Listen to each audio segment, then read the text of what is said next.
Shoutout sa inyo mga guys. Welcome to my guys. At kung napapansin nyo may naka-display na aircon na window type. At yan mga guys, tapos ko na to na gawa. Yan, kung mapapansin mo ay bagong hinang na nakaabang accessible mga guys. Yan, nagawa ko na yan mga guys. Good condition na yan mga guys. Pero ang problem nito mga guys ay may butas ang evaporator. Nahina ko na yan mga guys. Na-assemble ko na yan mga guys kahapon. At yan ngayon pangalawang mga guys. Nagpe-pre yung charging ako sa araw na ito mga guys. Kung mapapansin, working po yan mga guys yan. Nakasit up pa yung gauge pressure ko mga guys yan.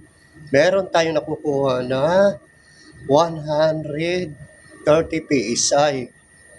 Yan. Nagpe-pre yung charging na inobserban ko pa yan mga guys yan. Kung mapapansin mo mga guys, ayan, nagbabasa siya. Yan. Nakasaksak po yan mga guys yan. Kung mapapansin natin mga guys, ang preyon natin ay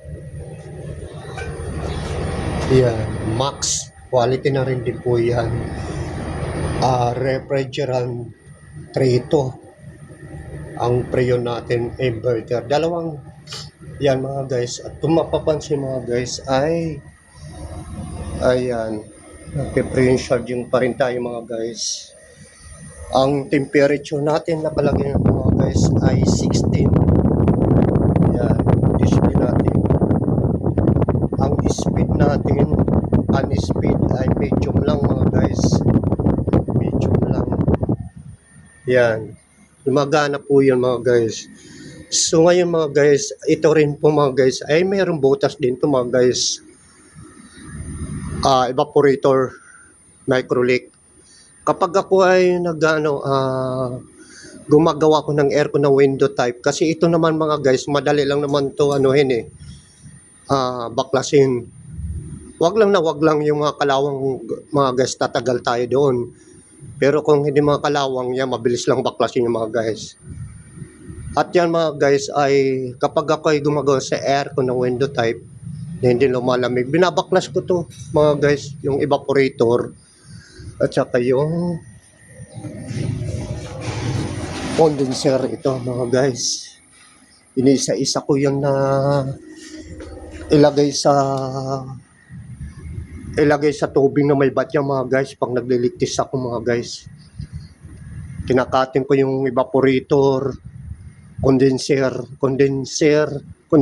evaporator. Kinakatin ko yan, linalagay sa tubig mga guys. By step yung ginagawa ko mga guys para madali natin ma-detect ang butas mga guys. Kasi kung dito ka lang mag-ano sa access valve na hindi mo ipuputulin yung pang magligtis ka ng evaporator, mahirap mga guys kasi lalo na dito kung andito yung halimbawa yung butas na tatago, hindi mo makita, di ba? Napakahirap. Mas maganda pa rin kung tatanggalin natin itong mga guys, evaporator.